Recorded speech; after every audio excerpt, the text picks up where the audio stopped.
stupid. I hate it. Oh man, just tell me what you like, or if you like it. Anyways, welcome. This is Yeah, I like it. That's solid. That's solid. I'm okay with that. this I'll is accept that. Le Show. All right. Let's show.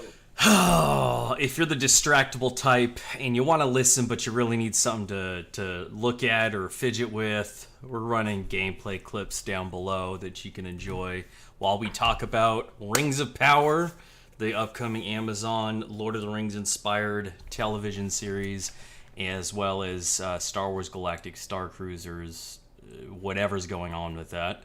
I've got Cyberpunk discussion in the pipeline, considering the new 1.5 update, and a couple other random things as well. Probably some PS5 talk. I've got a show that I want to talk about that I think everybody can enjoy. And anything else Marcos has. Sir. So welcome. What do we say? Welcome to the campfire. I like that. Welcome to the campfire. Yeah, it's a good thing. You know, I like that. I like that a lot. This popcorn's 3 days old, but it's still really good. I'm not a popcorn guy. I never have been. I think I soaked it in so much butter and oil that it's just like been able to hold off the elements, you know? Yeah. It's like when you smear a gun in grease for transport.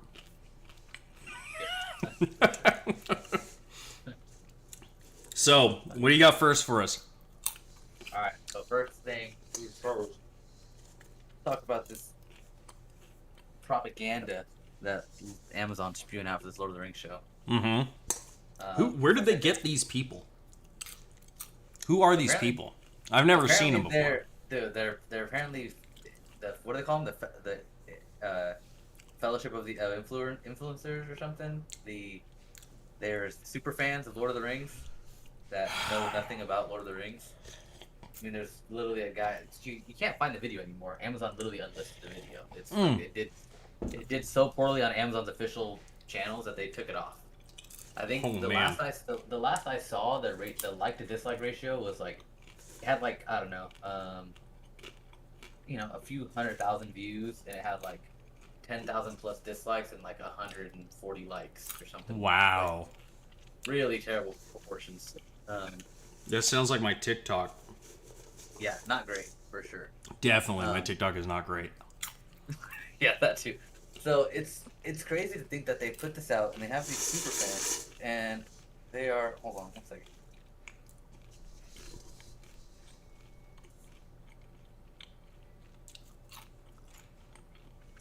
The wife should know you're busy, man.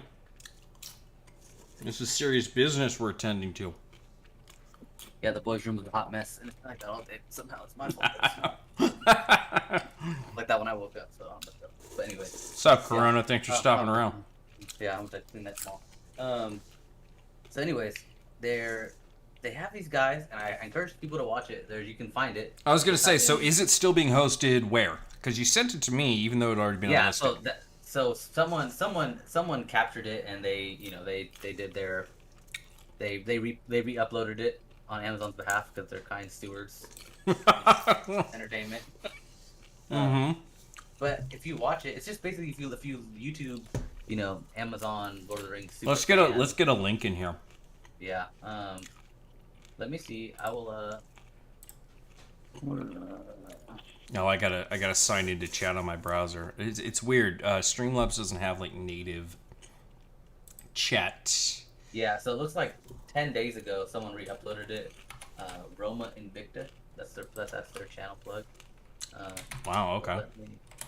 Here, I'll It's a little aggressive. That's an aggressive name. Yeah, I'll put it in the link.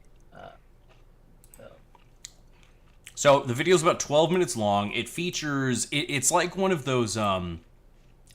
It's like one of those marketing, like interviews, like cast interviews. Henry Cavill talking about the new season of The Witcher. Except it's only featuring people you've never seen before or heard of. But apparently they're super fans.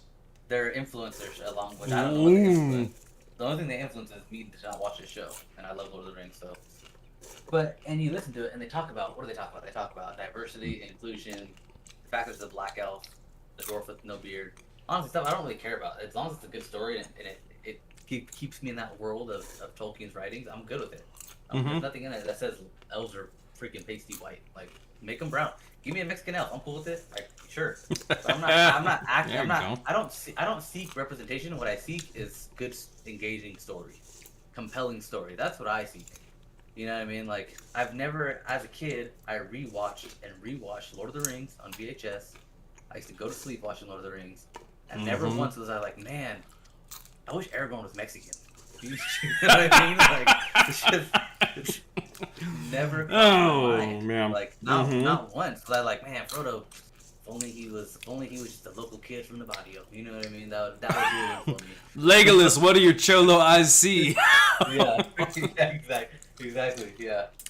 Now, just because representation isn't important to you, that doesn't mean there aren't people that representation is important too. But what I will say, is, as a minority myself, people overemphasize the importance of representation. Obviously, they're on the flip side that you can't just be discriminating and or oppressive, but you have to just tell good, compelling stories. And if you make people include like different races and all that stuff, like I'm good with that. You know what I mean? Like I don't care. Like, you know, I'll give credit. I'll give credit to like The Witcher on Amazon. They have people of all ethnicities and mages, elves, you know, dwarves, monsters, whatever it is, like witchers. That's cool, and it's not forced. It doesn't feel forced to me. It doesn't feel like, you know, it's a good story and it's engaging. That's what I care about. Well, I don't feel. I mean, we haven't seen much so far, but like looking at the trailer, the issue for me is, it's not that the message isn't good, and it's not that these things aren't good, right? Exactly. 10 out of 10 white supremacists care about representation. Exactly.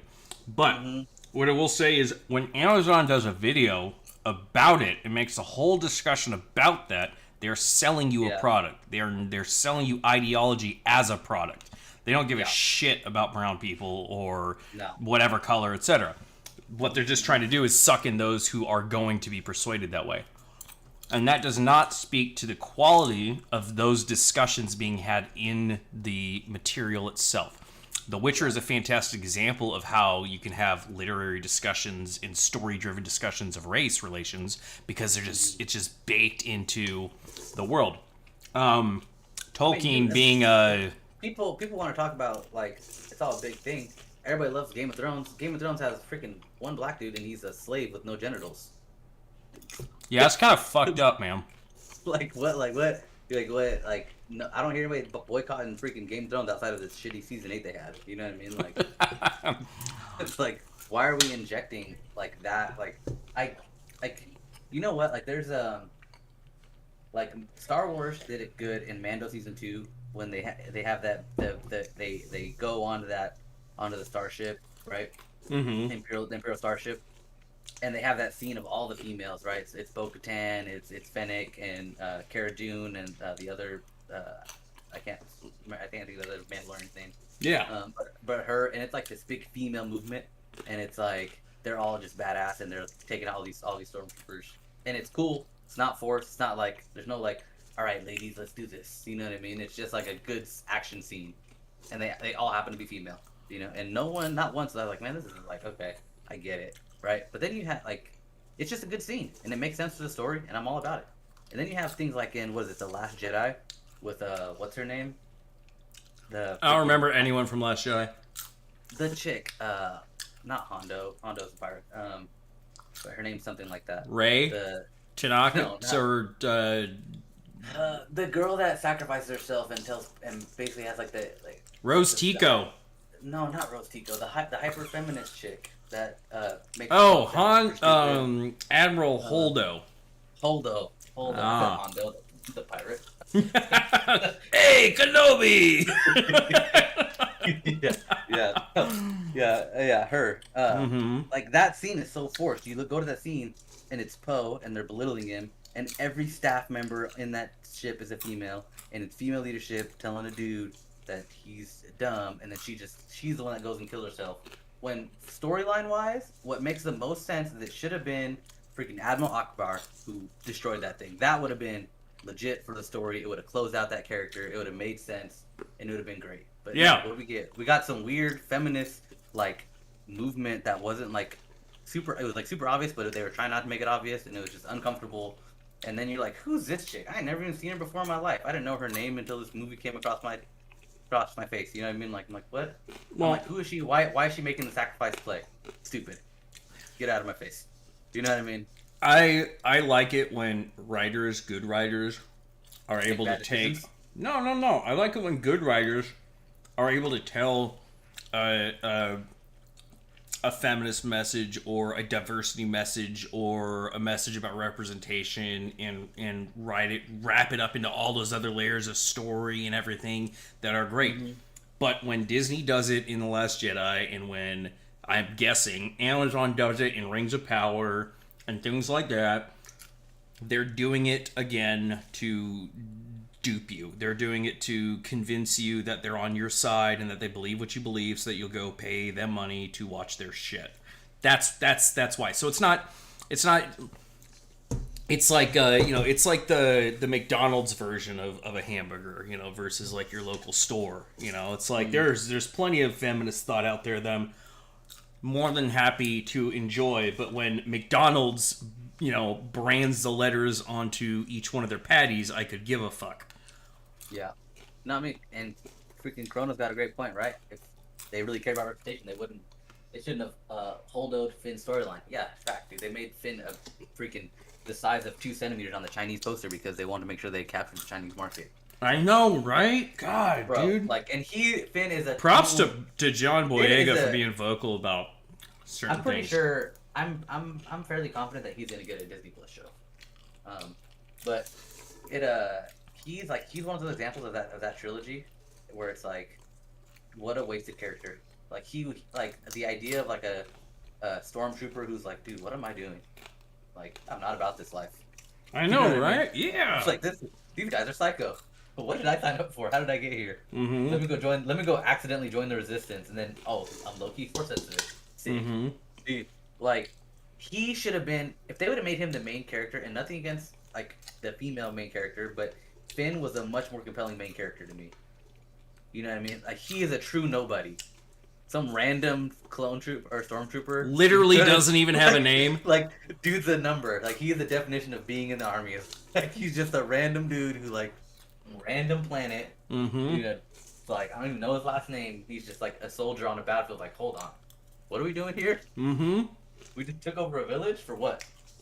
Oh, this Kylo guy? Yeah, he's a psychopath. Yeah. I can't follow this guy. Exactly. You know what I mean? Exactly.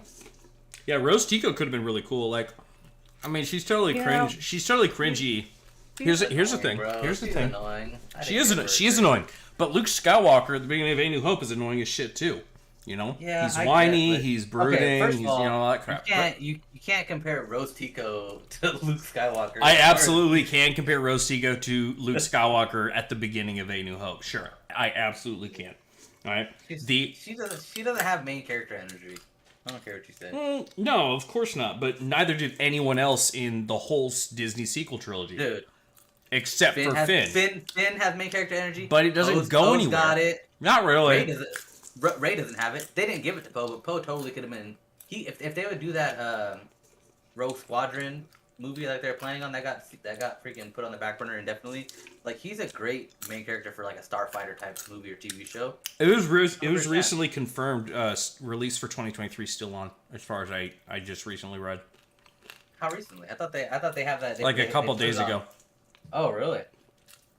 But fact check that, because I don't have the link in front of me. I thought they put that on hold indefinitely because of, I don't know, differences in creative opinion between KK and whatever her name is, the director and writer of that. Well,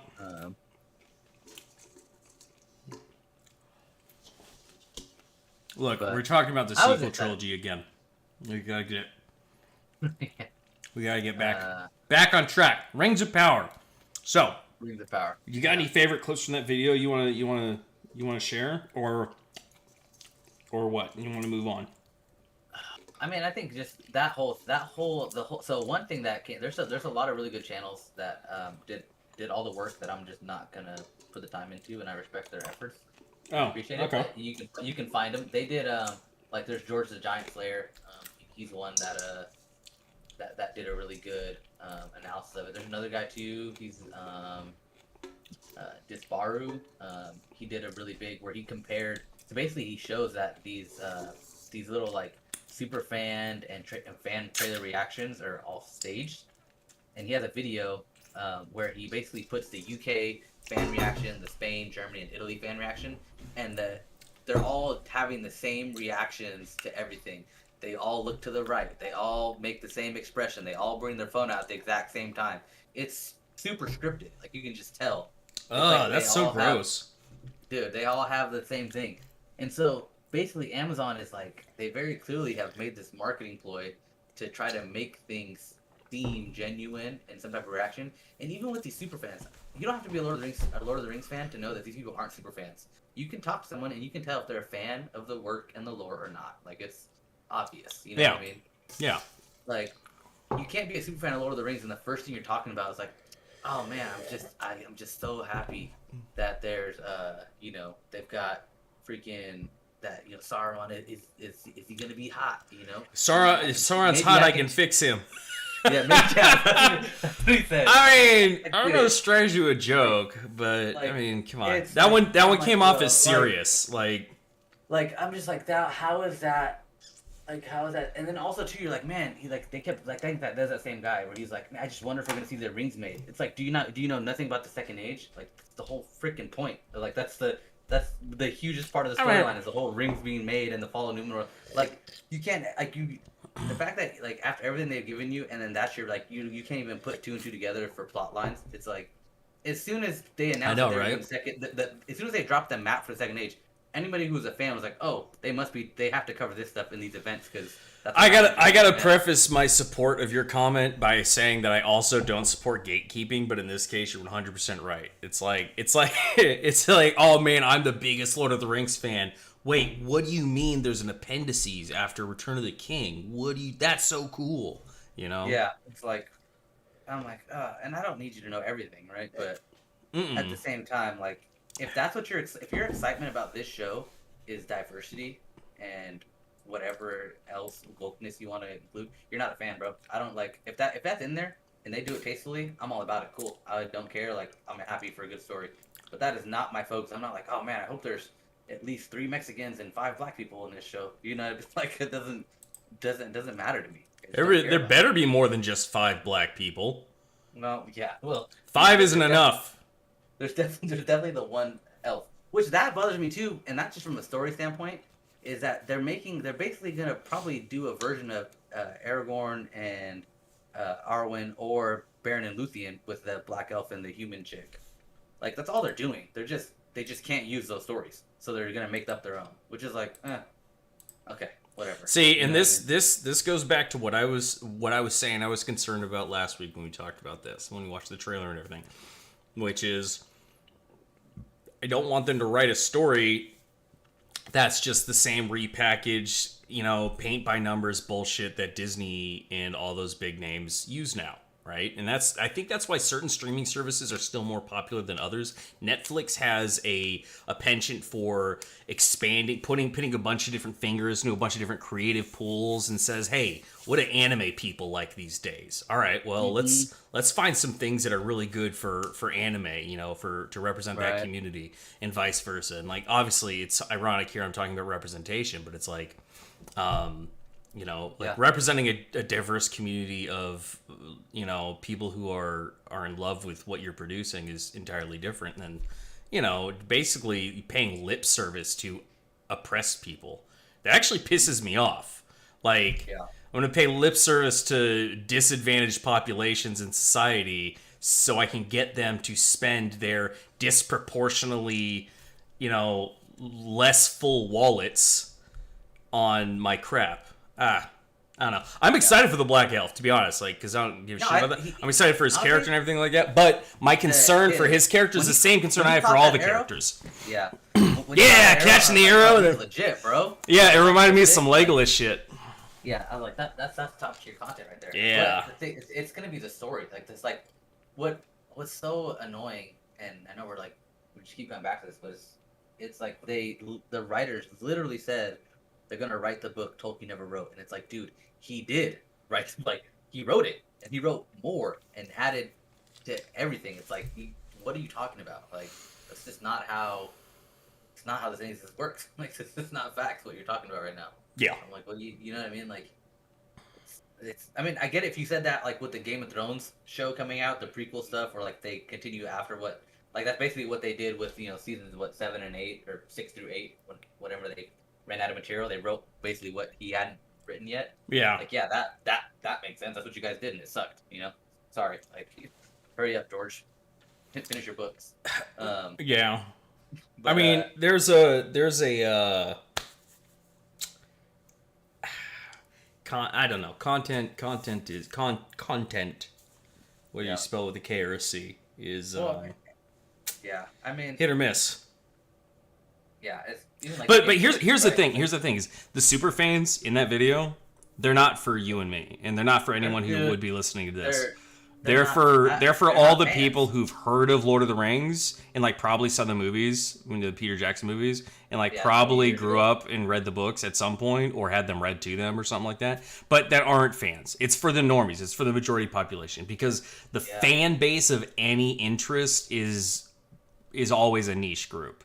And I mean, just imagine. So like, imagine they did that same thing and did it with Star Wars. I mean, just like that's what they did with Star Wars. Not really though. They didn't make a fake group of people come in and say like, what do you call the cast of that whole sequel trilogy?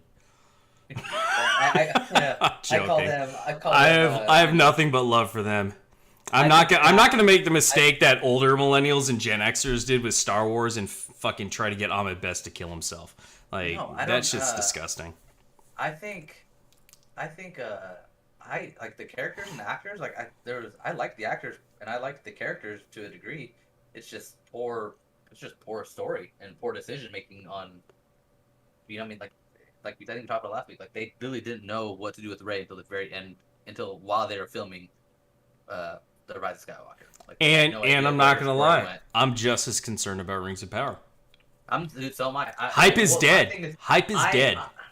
I honestly, I was under the impression, and it's because they weren't forthcoming about it initially. I thought they owned the rights to the Silmarillion, and that's why they were doing the Second Age. So I was like, oh, cool, they have that story. Sick. Yeah, considering how much they paid for the rights. Yeah, and then to find out that they have the appendices, and they're gonna make 5 seasons off appendices, dude. No way. It's gonna be a lot of making up their own ground. Yeah. Like, they're gonna have to do a lot, and it's like, they can't reference anything that's not in the appendices. So any storylines they want to pull from Silmarillion, they have to change them enough to where it's inspired by, but not the actual story. You know what I mean? Yeah. Which is just like, and also too, I don't think they're allowed to reference the Jackson films. They can't, like, that's why Narsil looks different than the Jackson films, because they can't use any of that look, or they can't direct reference those movies. And honestly, that's fine. Like, this again, I think I said this last week. This should be a distinctly different experience. It should be that way. I think so, but I think just because obviously it takes place thousands of years before, so it's gonna feel and look different.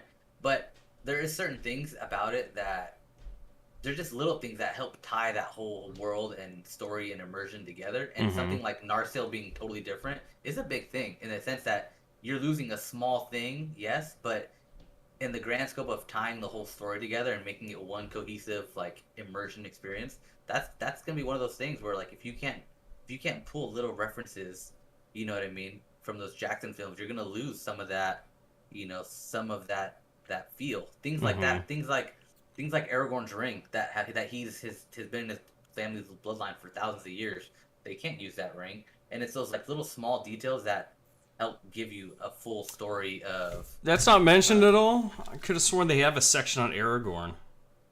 Well, what I'm saying is, like, just yeah, but I'm just saying, like, so I'm talking about, like, visually representation, like how it looks, right, and everything.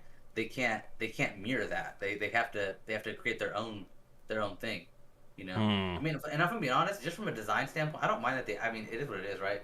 but just from a design standpoint too, the way Narshall looks, it looks like a freaking like looks like an ancient Atlantis sword or something. Like it doesn't even look just not what I imagine when I think of like the King's sword. It looks like this Well, weird. see, It that's looks like an Atlantean necroblade. Like I don't know. Like I just I don't know. I don't even know what you're talking about. But I You haven't seen the sword? Hold on. no, I've seen the sword. I don't know what you're like referencing. Like I I'm don't. just saying, it just doesn't. Like, I don't it spend a just whole lot of time researching Yeah. Atlantis, but I'm just saying it has like a very water feel to it. Okay, like clearly it's a Numenorian thing. I get it. Like they're on a. okay, they're all right, I, all right. I understand that. But It's it got gives an me like oceanic theme. It's got got like an Aquaman oceanic vibe. vibes. Yeah, and it's got like a black blade, kind of as I say, like some type of necro thing. Like I don't know. Okay, all right, all right. I. That's kind of the shitty thing about Jackson. That's Is also me. Like I grew up with those movies, so they're near and dear, right? Peter Jackson nailed aesthetic so hard. I mean, You he can't basically he you basically can't made separate it. he made it right. Like he's the one that gave us all the visual representations for what that looks like.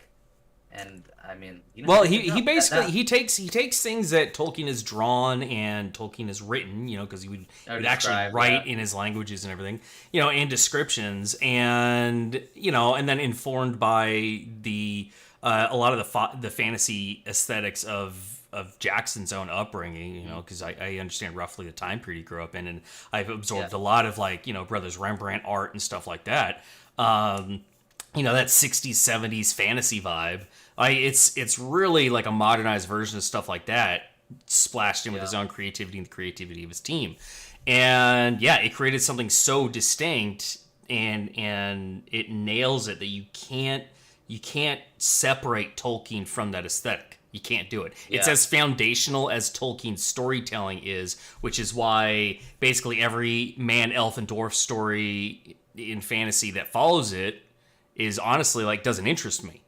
Lord of the Rings is one of the only fantasy properties that I care about, you know. But Yeah, for sure. I mean, I think the Rohirrim sword that they showed in there with like the head with the horse head and the like wood handle that captures like even though it's obviously different, it's a different time period, but it still captures the aesthetic of what the Rohirrim were in the Lord of the Rings films. Like I still get that. It still ties it enough together to me. Where I'm like, okay, yeah, that's like a a more primitive or different version of that culture. Because at this in the Second Age, the Rohan's not an established nation, right? It's the Horse Lords, so they're different, but it still has a similar feel. Like I see the lineage, right? I see the storylines, with like Narsil specifically, dude. It just I'm like I look at that sword and like I just sent the link. I sent it to you in Discord, but I look at that sword, dude, and it just doesn't look like a king's sword. Like it just looks. And I think the guy holding it is supposed to be Isildur, maybe.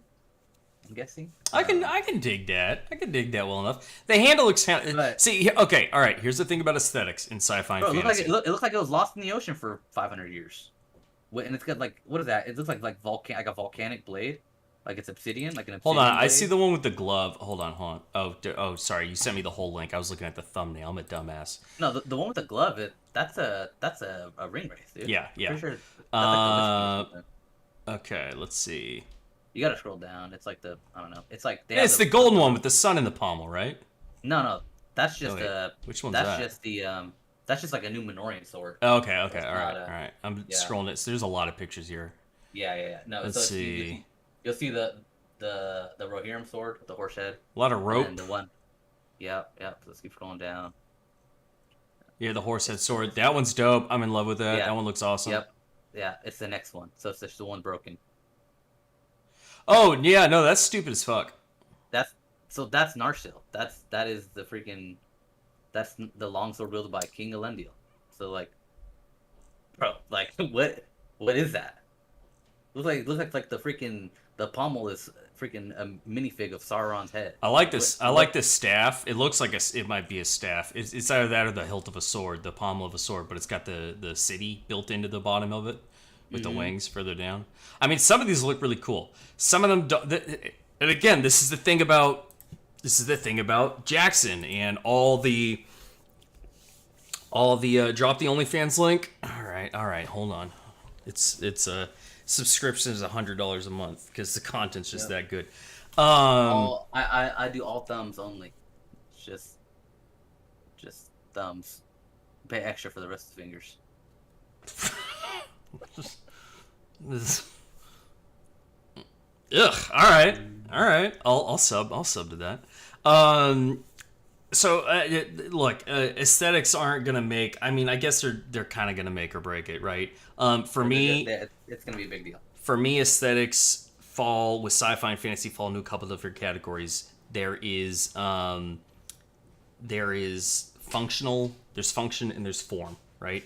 If you look at a lot of sci-fi, when they want something to feel alien and different and otherworldly, they just make it fucking weird, right? And here's the thing that I know about aliens, wherever they are, is that they are as purpose-driven as other forms of life, right? Even anthills only look, even anthills only, have the structure that they do because of the limitations of the ants that build them, right? But they are very complicated, they're very complex, they're very logical, they're purpose-driven, right? So when you look at the Romulan mining ship from the Star Trek reboot from like 2008, I think it was, with Chris Pine. Right. That massive, spiky fucking ship. I laughed the first time I heard them talking about it because I see the ship and I'm like, oh man, it looks scary. And of course, it establishes Nemo as the bad guy, and you're like, oh man, this is fucking scary. He's definitely like the 20,000 Leagues Under the Sea type of character on a revenge quest, right? And then he mentions, yeah, this is a mining ship, and I'm like, what? Why? You should have told me that, because before it was scary. Now it just looks stupid. And, Why are you mining in that ship? And one in my next example for this, when it comes to aesthetics, is going to be Halo. Because one thing I always did like about Halo's aesthetics, is the Covenant. A lot of the text still, it has all these really weird curves to it and not just to make it look different, but I always like the color scheme, and I don't like bright neon purple, green, orange crammed together. I think it looks ugly as fuck. But what it tells me is that like the species that build these things might have eyes that function differently, things like that. So it gives you a hint. It is form driven, but it is also, it hints at the functional, right? So there's this good confluence between form and function. When I look at that Numenorian sword, I see with the a sun, good with the sun. I see a good mix of form and function. When I look at that looks like I think a Numenor. That looks like, I'm like, okay, cool, I can dig that. Like that. When I look at the Narsil that they've got, when I look at the dwarven axes, they're sturdy and hard and thick and whatnot, and then the elven stuff is elegant like elves are supposed to be. Like, but that fucking Narsil looks stupid. Bro, I'm telling you, it looks like a weird, it's like made of obsidian, which this sword is made by the blade sounds dope. Like the blade, I would like to see the full length of the blade. I guess that would be cool. But I don't know. I think it looks elves stupid. use obsidian to make I don't care about that. Obsidian can look cool. I just think that looks dumb. The blade looks kind of cool. I wish I could see the whole blade, but Well, the thing is too, like, maybe there's parts of the blade that are cool, but that does not look like a king's blade. Nah, the hill, I don't know. Again, this is all just personal preference, but I think it looks stupid. Yeah, I guess. I mean, maybe if they show it like in its glory, like all like polished up and it's a full blade. Maybe aesthetically it'll look a lot different than this one that they found, freaking washed up on shore after 1,000 years, and freaking crap and pooping on it for. Let's get that up there. Hold on, I'm gonna go ahead and put that. I'm gonna save this image down here. Yeah, it's pretty. And I'm gonna show their version of Narsil, but I'm gonna show the Numenorian sword first. Yeah. Well, maybe, and also if we can put up the original Narsil from the Jackson films as a comparison. Yes, let me see. Let's see. That's a king's sword. It is, right? It really speaks to men. I'm gonna put the link of this article in the chat too, so people can see all the photos if they'd like to go through them. There's like 23 photos or something. Alrighty. On that link, we'll see. But yeah, it's Ugh.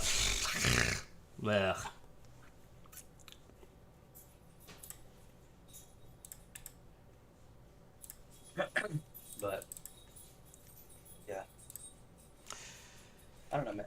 There's aspects of it that I do enjoy that I think are, you know, Again, uh, it's not gonna make or break the whole experience for me. I just, it's not.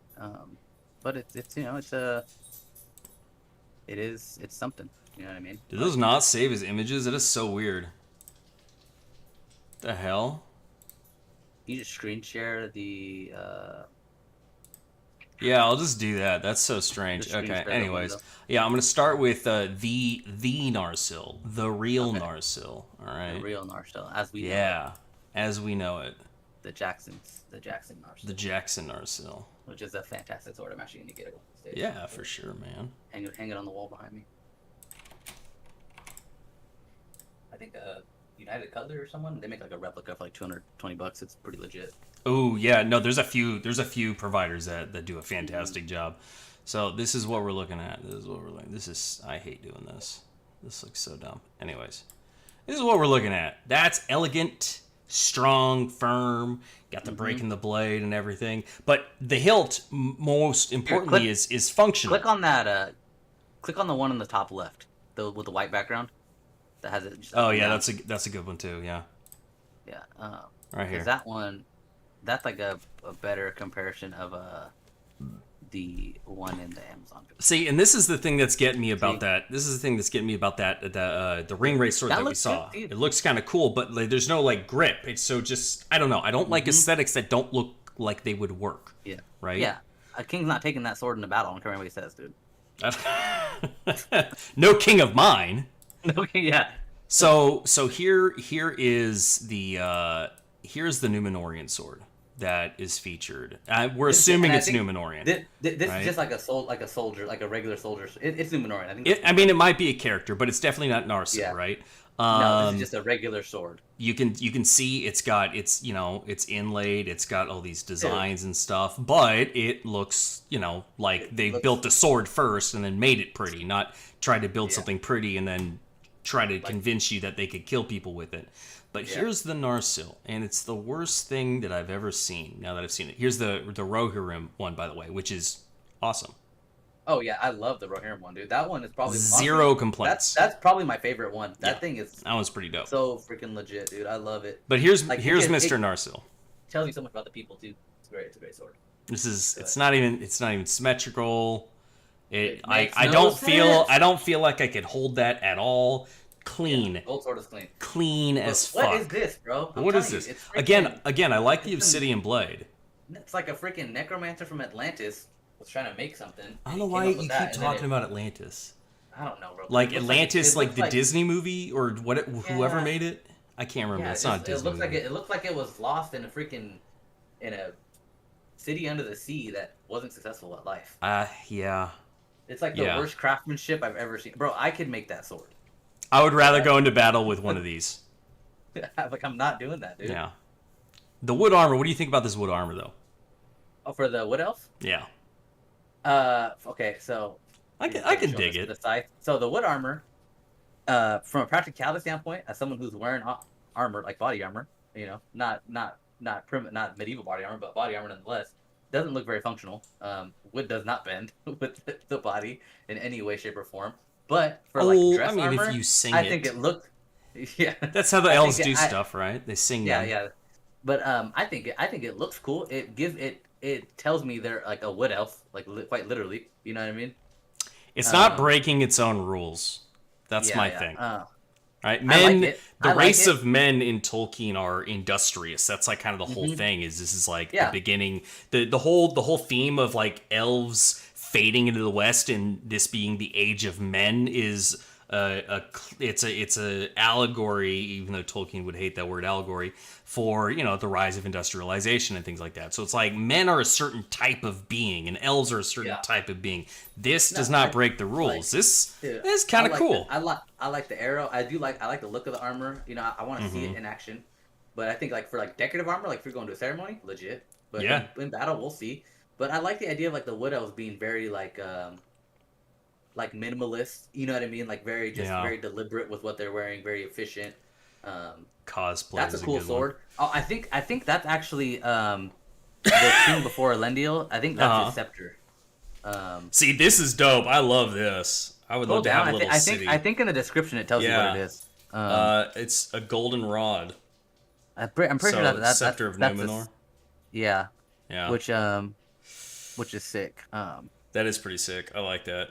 I like that a lot. See, that gives me like how you See, gonna do that and then make that's like Narsil look? Galadriel. I recognize the armor, I think. Or Yeah, it's the guy. It's the guy no, maybe as well. that's a woman's That's hand. her. Okay. That's That's a Galadriel. Yeah, woman's hand? What are you talking about? Look at those that's a big girl. burly fingers. Look No, dude, at that's a no, that. no. That's a cool dagger though. That I will say, it has the two trees. Like you see the trees Yeah. in the palm. That's Yeah, sick, yeah. dude. Yep. That's That's pretty cool. dope. I dig that, dude. I like that a lot. Someone's been I snorting don't. coke here. Yeah, You know? yeah. I don't A little quite get mithril the dust. I don't quite get the gold fingers. Oh, they called you goldenrod in middle school? Goldenrod. Yeah, a lot of. I don't think so. I mean, I yeah. like the dwarf hammer, or the is that like a war hammer? Yeah, That looks very they nailed the that doors. I'm pretty happy that about looks like that. sturdy. It looks like it could do some damage. You know what Yeah, I mean? dude. Yeah. Um, Looks hot. but I mean, all these are great. The one that counts is Narsil. Why did they like? How are you gonna give me the other stuff and then give me that Narsil? That just makes like who let that slide through the design process? Who was like, yep, these look Rohan sword, great, yep. Okay, what else? Yep, love it. Okay, yep. Numenorian sword with the scepter, love it. All right, Look, Narsil, show me dude. Narsil, perfect, love it. It's Run just with it. gotta. Like It's who just let that leave gotta. the drawing board? It's just Who let gotta that leave make the $1 drawing billion. board? That's all. That's all it's gotta do, man. All right. Like I'm not buying that sword and hanging that up. You know what I mean? Like Yeah. I'm not. I don't want that in my collection of anything. Like Yeah, it's the one thing. It's the piece of the it's like collection you would buy because it's the last one that you need to finish the collection. But you would regret that you have to. It's like I wish they just hadn't yeah. done it at all. It's like like dude, like I don't know, dude. I just whatever, dude. Yeah, Like, I don't know. whatever, I guess. It is what it is. Hopefully it gets broken really early on and then just sits in Well, Rivendell it for the doesn't. next 3,000 years or whatever. you know? It doesn't break until the freaking War of the Ring. Yeah. The end of the Second Age. So we're literally gonna see it in its full glory for 4 seasons or whatever, or however long they make the Second Age last. I don't know. It's just like the one sword they We'll need get to get over right. it. We'll get over Yeah. it. Maybe if the characters Eventually. are good. Yeah, maybe. Just don't show me just don't show me the sword. I think the berries in that person's hand above are cooler than that sword. The raspberries look more enticing. Probably more dangerous too. Well, okay, so one cool thing is, let's see, Orthanc, right? Saruman's tower at Isengard. It was it was built by the Numenorians, was it not? I mean, it's not Numenorian architecture from what I can tell. I can't remember for sure. Let me look it up. I'll have to look it up, dude. Might be going a little Research bit- time. It was built by the Dunedain.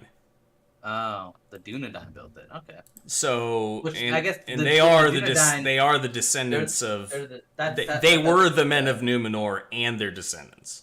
Well, yeah, the men of Arnor, Numenor. Yeah, they're the descendants. That's Aragorn's people, the Dunedain. They're So- long life. Yeah. So, and Orthanc is described as being made out of something like obsidian, which is when you look at old representations. Let's see. Sorry, earlier I said brothers Rembrandt. I meant the brothers Hildebrandt. So let's see. There we go. This is a good one. I wish it was a little bit bigger. That's what she said. But here we go. Yeah. I'm just going to pop that window back up. And here we go. So if you look at this, like Orthanc looks like something that's made out of like obsidian. So the blade on that sword, I'm actually pretty cool with. And I'm excited to see the whole blade. But it does have a sort of like quality to it that reminds me more of like Sauron's aesthetic from Peter Jackson's films than it does remind me of, the race of men in and things like that. So it's, I don't know. Right. But again, anyways, we've talked about that Yeah. All right. obsidian rod for too long. Let's talk about the let's switch over to Star Wars and their $6,000 2-day experience for Galactic Star Cruiser. Bro. Peak hypercapitalism. Okay. Did you see that interview where the person said that it might not be for everybody financially? Like they said that in an interview. Dude, Disneyland has always been like that. I grew up poor. All right, Disneyland was always for other people. So here's the thing. So yeah, so $6,000, right? Is that like a family thing or? So it's $6,000. I don't think $6,000 is a family price. Maybe it is, but it's 2 nights, and it's like full immersive with shitty costumes. But the second day, you just go to Galaxy's Edge, which you can go to like regularly. Just go to Disneyland. You can go to Galaxy's Edge. Yeah. Not $6,000. But like, oh my gosh, bro. Like, oh, I think we need to like, there's. Yeah. Just ship Hold it. on. Give me the link or something. We'll watch the YouTubes. Dude, it's just so. I mean, okay, you gotta think. Let's, Look, if you're gonna build, if I'm gonna spend $6,000, I'm saving up for some time. That's a long investment, and I would love to take my boys to something, a full immersive like Star Wars experience like that, right? Not to mention, I have experienced Disney World's like attempts at immersion. My wife was really excited for us to go to Belle's Breakfast. Belle from Beauty and the Beast, or whatever. So we go to Epcot Center, like or wherever the fuck it is. I think it's at Magic Kingdom or something. We go early ass in the morning, try to get there, early, and it's a fucking continental breakfast, basically. Yeah. In a golden room. It's just filled with a bunch of screaming kids and their fucking moms. I was like, you gotta be kidding me. It wasn't worth it at all. Gaston wasn't even there. I was looking forward to that. I'm not gonna lie. For $6,000, we go into space. Exactly. It's definitely not worth it. Absolutely not. I mean, it just looks. It's like it looks mad claustrophobic. Like you don't got no room for anything. Here's just an article by Polygon. So I'll put that in the chat. People can see it. It kind of breaks down a little bit about it. Yeah. But I'll send it to you in Discord so we can put it on the. I've heard nothing but issues, controversy, things like that. So for $6,000, for $6,000, I better be going to space. Like, yeah, shit. You better be taking me to actuals. But then you look at the costumes, right? And the costumes it looks are just like for $6,000, that's not an immersive experience. Well, what is immersive? Like, okay, so I gotta be real up front. This kind of thing is not for me at all. When I go to Disney World, I've only been once. My wife took me, God bless her.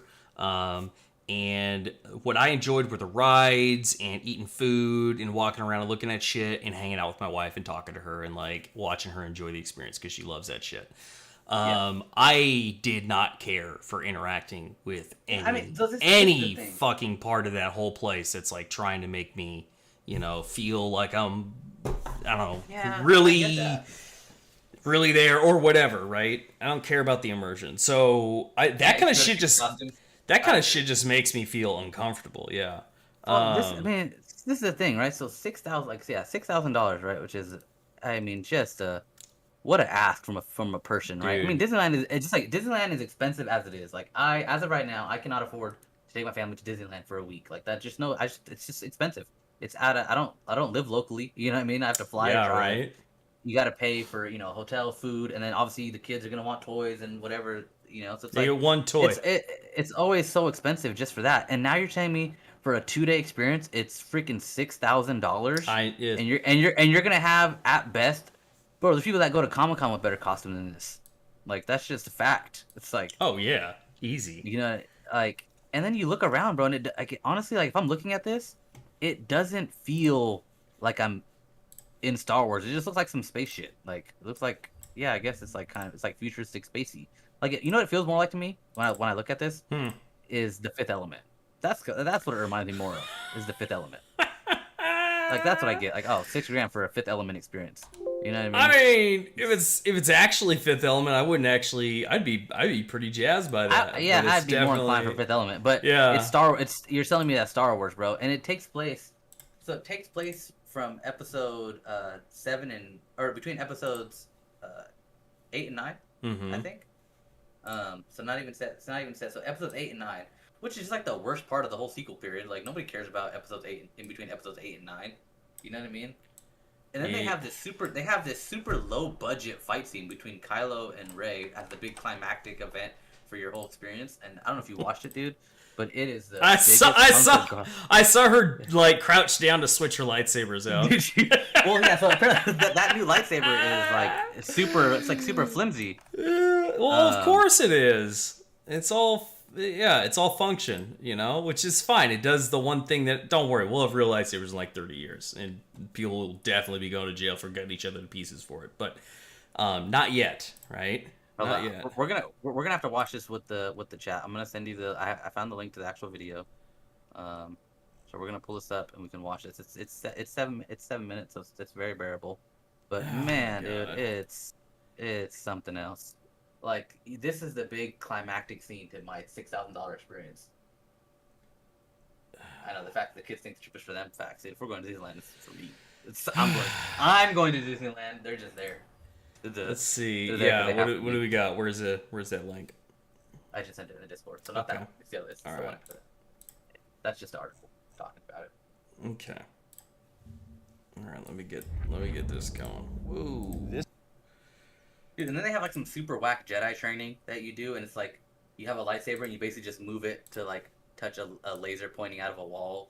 Like, that's their training. It's stupid, dude. Dude, so stupid. There are literal schools that will teach you how to fight with lightsabers. It's or just wild. Get freaking Vader Immortal for VR, and it's the hell thing. Yeah, Vader Immortal is great. It's a way cooler experience. You know what I mean? Yep. Like, yeah. Let me.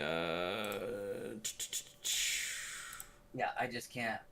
They're wild, and oh my gosh, dude, it's just such a stupid, like. Here we go. Hey, put that bad boy up. Let's get some volume on that. It's the worst. It's the whole. Just put it. Oh shit! I don't gotta take the whole screen.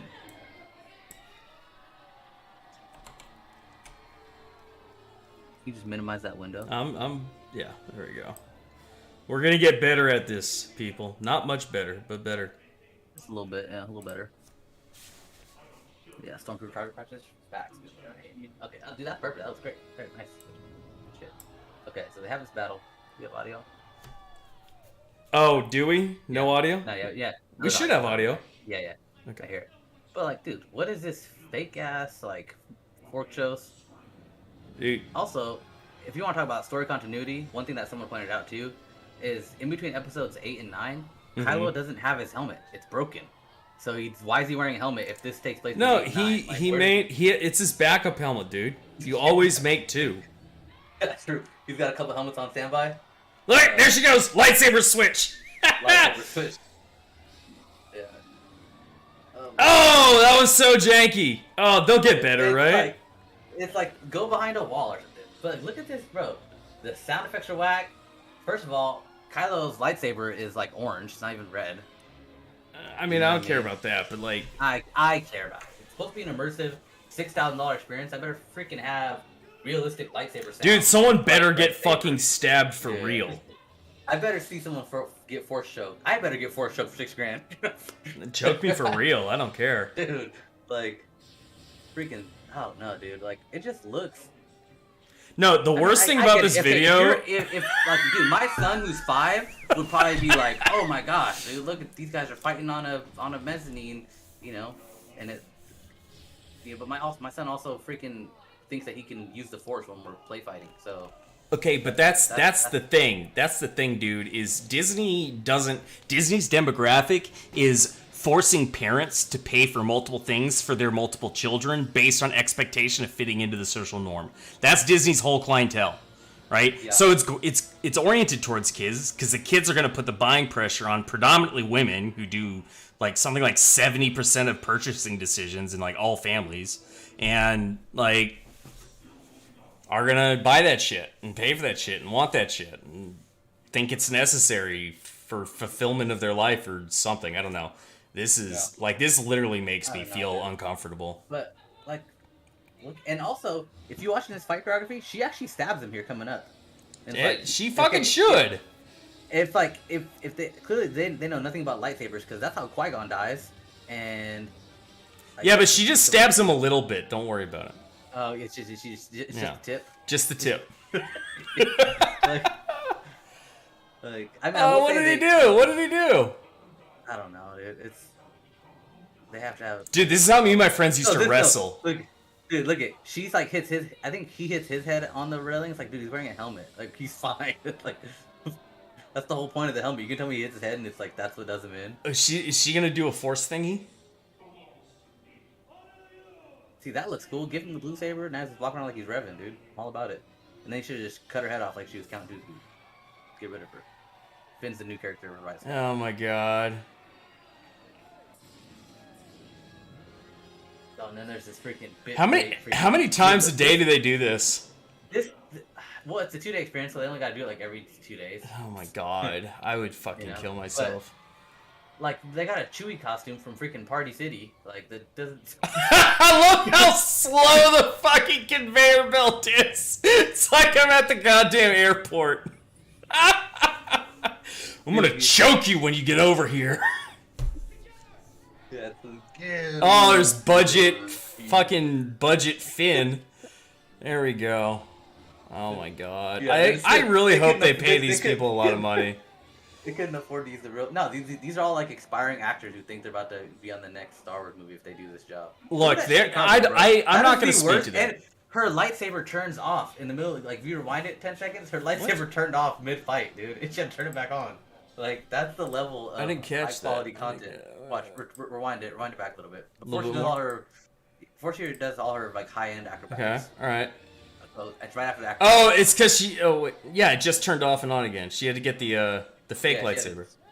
Wonder how many lightsabers they just have like littered around up there for her to grab. Yeah, I don't know, but the fact that she can't do a regular cartwheel and she is stupid. Like, she cute though.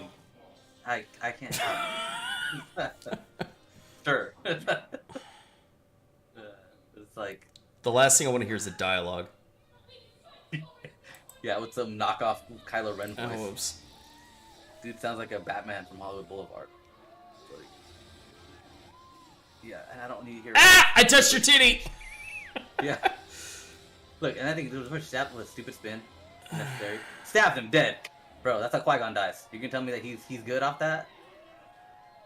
It's like, what's going on, dude? Watch out. Stupid. I fucking hate everything about this. I'm sorry. Oh, and then they have a freaking Yoda Force ghost in a window somewhere. Like, where is he at, bro? All of a sudden, he's just there. Like, he's watching. And why is he? He's putting Kylo's other helmet back together. Yeah, why is he 15 feet in the air projected on some glass? Like, the shittiest Force ghost I've ever seen. Like, ugh. The technology just isn't there yet. This is the Star Citizen of real life experiences. Dude, for $6,000, the technology better be there. You can't be. I can't pay $6,000 for you to figure it out. Like, who the fuck is that? They just throw something? What the fuck is that? What is this? I don't know. I don't know. Understand what's going on with the story here. Oh, it's a holocron. Yeah, I was kind of thinking that, but like, what are you gonna do with it? No, They're just like they just hold like information and shit. Well, I don't know what. Oh, she just leaves. That's it, dude. She beat him. I'm out of here. I've won. I was like, dang it, she got away. She went out that door. I can't follow her. I just gotta say real quick.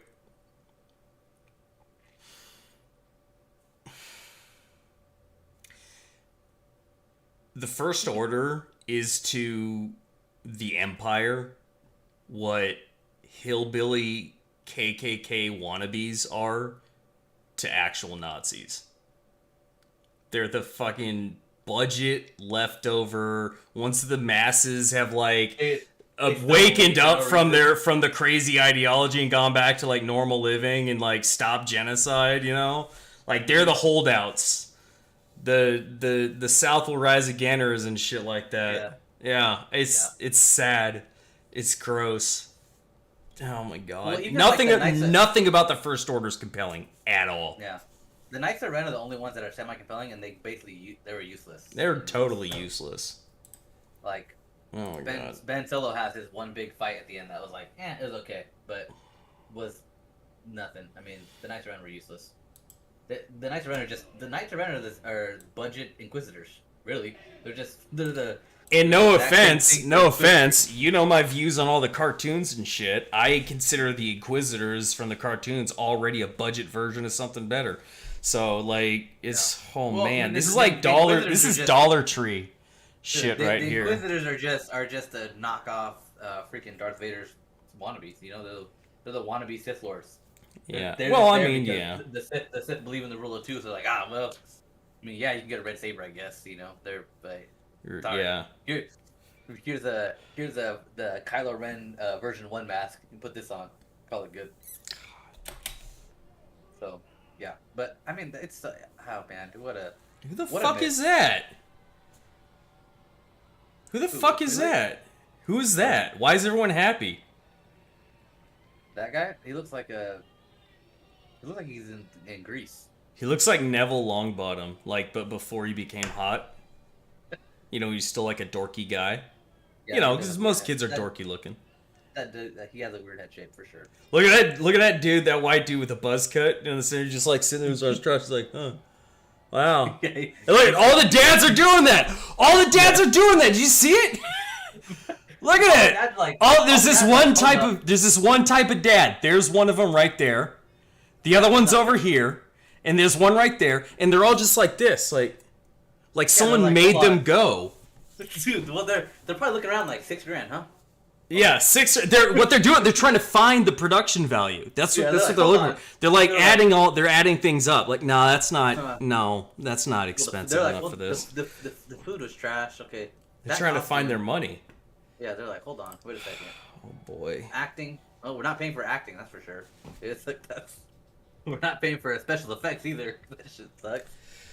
It's like, oh my god. Oh my gosh, bro. It's just what a freaking waste of money. Like, I'm sorry. If someone goes to that and you have a great time, more power to you. I'm happy for you. But you will not catch me or my family there.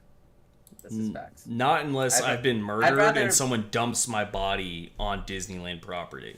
I would rather go to the Airbnb here in Washington State that is built to mimic it looks just like a hobbit hole. I'll stay there for a week instead. That's pretty sick. Like, yeah.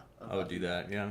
That seems like a chill experience. Smoke a bunch of pipe weed, just drink coffee all day. You know what? And I'm getting what I paid for. Yeah. Yeah, right? I doubt it costs $6,000. Dude, $6,000, I would be like this too. I'd be like, Yeah. So this is what a hole in my pocket feels like. Well, I'm glad that can't even fill it with memories. I'm glad we didn't buy that second car we really needed. I know, right? It came to freaking the Galactic Star Cruiser. Dude, and it's like a day and a half really, because the second day you just go to Galaxy's Edge, and you can just go to Disneyland. You can go to Galaxy's Edge. You don't gotta pay $6,000. Well, I hear Galaxy's Edge has been they're not doing lackluster as well. Yeah. I think they're like losing money on Galaxy's Edge because, bro, it's freaking Bach 2 or whatever, the planet that Ray's from, and it's like nobody cares about sequels, bro. I don't want to go visit Ray's knockoff Tatooine. Like, you know what I mean? Like, let me go somewhere else. Let me go to Mustafar. I'll pay money and I'll hang out in Vader's Get house. real lava. Yeah, real lava. I want my freaking. Give me real lava. Just build it in Hawaii. All right, with a real lava flow that kids can fall into. Because I mean, let's be honest. Let's be honest. Things like that are terrible. Come out and sing a song. The kids fall in lava. Like, you also come out to sing a song about life lessons. What do you get when you fall in hot lava? Man, look. This is what I think about Disneyland and Disney World. I think that they're selling a product that was really valuable for a boomer generation that was still traumatized from the horrors of World War II. Right? You create this fake, wonderful, wonderland that everyone can go and forget about genocide and world wars and all horrible shit that went on for like 30 years globally, the fall of all the colonial powers, revolutions, all this horrible shit that happened, right? And you can just immerse yourself in this like, hey, it's a small world and here it's perfect kind of experience. And they kind of started keeping that afloat with all the franchises and whatnot that cropped up in the 80s, 70s and the 80s and whatnot. But like, I don't think beyond like young kids, I don't think most people really care for what they're trying to push, like immersion. You know what I mean? Like, I don't want to. I don't Yeah, want I to mean, step inside a cartoon and become Mickey Mouse. That would freak me the fuck out. yeah, You know? for sure. I mean, there is. I mean, you have things like Renaissance fairs, right? That's just fucking immersion. That's all that is. People want to go and dress up in their freaking Yeah, but outfits ooh, and distinct drink difference. weed Distinct drink mead difference. and play with foam swords. People bring the immersion to Renaissance fairs, right? That you bring. There's a certain amount of like suspension of disbelief because the fair provides a certain amount of that. But then people are encouraged. Dude, people, imagine that. hold on. Imagine. People are Go ahead. encouraged to participate to the extent that they want. Disney World and Disneyland, you actually like normally you can't dress up. You're not allowed to. Like they'll like Right. make you change and shit. We went during a Star Wars weekend or something like that my wife planned out and everything, and that was like there was like one night where everyone was allowed to like dress up, and like they have all these rules enforced because again they're trying to maintain an atmosphere, right? And I don't really understand it. I don't know how it's selling shit. But yeah, distinctly different from Renaissance fairs. Renaissance fairs are working with you. Disney World and Disneyland, they want you to come and just conform to the experience. And just, it's like, just sit down and shut the fuck up and just be amazed. You know, it's that kind of crap. Enjoy. Yeah. You're gonna like it. You're gonna sit here. And Obey, you're gonna watch the fight. consume. Yeah. I don't know. You know, I think yeah, I would pay if it was like an actual like they go in and they build off these like incredible spend the money on these incredible sets and have some actors there for sure, but make it like a Renaissance fair where I could go and I could wear my own Jedi robes, you know what I mean, and just get to be around like all these super like realistic looking set pieces with some actors and maybe they have different activities that you can do. You know, you can lightsaber fight or whatever. You know, what I mean? Shoot some like really high quality like special effects like blasters or some shit. I don't know. But I mean, for $6,000, dude, and that's what you're telling me. Like, yeah, my 5-year-old might want to go to that and he might enjoy it. That's not worth $6,000. Okay, I'll go play lightsabers upstairs. I'll go play lightsabers upstairs with them.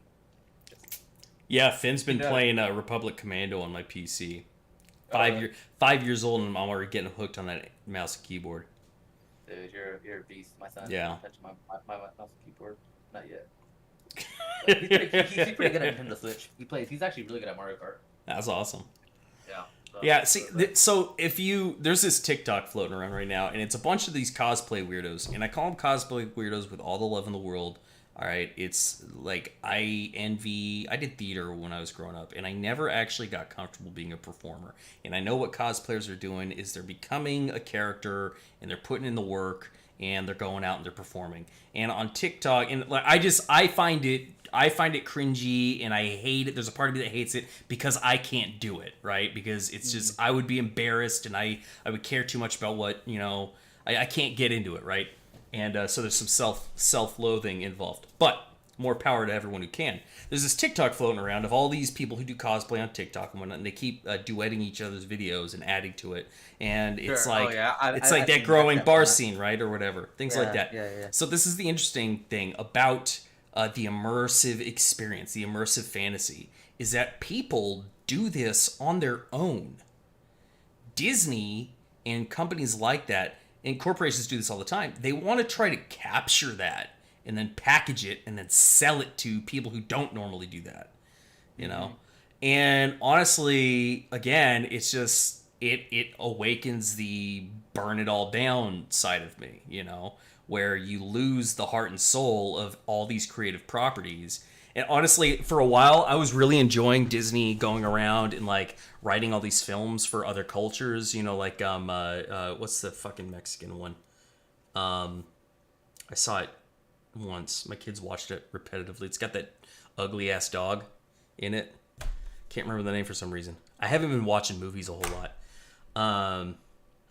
There's Encanto, which is the new one. They did the Italian one with those two little gay boys, and then they said they were very clear that they're not supposed to be little gay boys. You're but talking about not you know. Coco. Coco's the one I was thinking of. Yeah. The Coco? So Coco, and then there's the one with the boys who are monsters, or there's there's ocean gremlins or some shit, right? Like taking all these little, the Italian ones. You know, it's like taking these little like bites of cultures. You know, and like at first it feels really inclusive.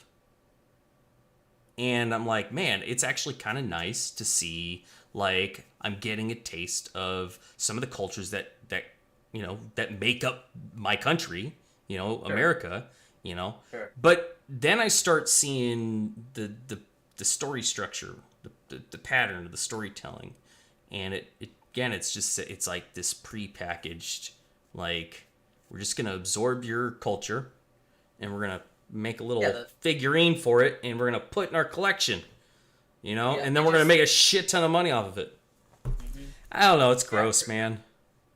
Yeah, I'd rather see, you know, Samoans go out and make a movie about their, I don't know, Moana was cool, but I'm increasingly don't care about corporate shit and their bullshit. They made wealth for, okay, so before like the pandemic or something, there was like one $100 billion person, right? There's one person that rich. Now there's like 10 of them. It's insane. They increased their wealth by $2 trillion, and the wealth of everyone else plummeted by like a whole $1 trillion in that same time period. And they want to sell me a $6,000 package so I can watch Budget Finn fucking yell some incoherent nonsense from the crowd while a bunch of middle-aged white dudes stand around wondering where all their money went. Yeah. They're still upset about the shitty dinner they had. Like, what? Yeah. I'm still upset about the shitty breakfast I had at Bell's fucking Ball or whatever. Continental breakfast. It was eggs and sausage and bacon. The story's from France. Where's all the fucking French food? You know? Oh my god. I've actually seen the original La Belle et la Bête, you know, Beauty and the Beast, the original French film. It's fucking, dude, the costume for the Beast is freaky as fuck. It's really unappealing. Really beastly, right? Like, I kind of feel like furries probably commission, like, art of the Beast from the Disney movie, but they're definitely not doing it for that old French film. Definitely not. But maybe, you never know, dude. Maybe someone is. There's always someone. Someone somewhere. Yeah. Somewhere. All right. So my anti-capitalist rant's over. But Cyberpunk. I want to cover some Cyberpunk real quick. Yeah, do it. That's your wheelhouse. We got. So Cyberpunk 1.5 patch just came out, and it's available for both consoles. It was available for PC. You can find the patch notes and the contents for it on CDPR's website. Some of the things are not included in the PC version because they're either native to the PC version or the PC doesn't need them. Like some of the, I think some of the resolution scaling and things like that, they're not necessary for PC or whatnot. I can't remember the exact details. I'm running the game on PC. I never played it on last-gen consoles, but apparently it runs great now. It looks great. They fleshed out some of the content as well, updated certain systems like the driving mechanics and things like that. I recently went in with a fresh playthrough, which is what I would recommend. New file and everything. And I'm really enjoying the experience. I'm actually getting into the experience. Now, I do also play with a couple of important mods, and if you're playing on PC and you haven't played with mods before, or you were running certain mods before, definitely explore mods for crowd density, traffic density, things like that. Definitely worth your time. Provide a really good experience. I think the game's great at this point. I still want to see more come out of it as far as content. I would like to see them kind of... I don't know. There's a conspiracy about cut content and stuff like that. I'm not sold either way on that, but I do want more out of the game in the future. I think they need to take their cue from GTA and things like that. I have my like hopes and dreams, at least for mods in the future. But currently, definitely worth a buy now, and it's on sale in the Steam store if you're buying it on PC. It might have sales on Xbox and PlayStation as well, but definitely worth checking out. So I'm enjoying the hell of it. Some of the footage that I ran today was from the 1.5 playthrough. Some was from older, yeah. Okay. But yeah, they've reworked a lot of stuff. Made it. Yeah, the game had they had a rocky start. You know, Super. It was meant to be. It was meant to be this next big thing, and it's didn't really work out for them. I haven't played it. Yeah, it's a shame. I haven't invested the time in it. Part of it because I was kind of pushed off because it just started off really rough, and I didn't pre-order anything, so I didn't. Once the reviews came out, and it wasn't great. I was like, I'm not spending $60 on this until, you know what I mean, until I know it's solid. But yeah, I haven't played it either. But I also haven't gotten Elden Ring either. I've been I just don't have. Man, I really only play Apex and maybe a couple other games here and there. But so I did get into Elden Ring. I've played Bloodborne a little bit. I've played Dark Souls 2, I believe. I can't remember one of them. I played Dark Souls 1. I've played some Sekiro. Not honestly, the From Software aesthetic, it just like it doesn't. I don't know. It feels like some. I don't know, because I can't say it's not detailed and rich. Elden Ring is a lot better than previous games I've played. Honestly, I hated Bloodborne's entire aesthetic. I hate H.P. Lovecraft and like his whole deal. And that's just my thing. If you love H.P. Lovecraft, more power to you. What are some things that H.P. Lovecraft? So he's famous for he's famous for the Cthulhu stuff.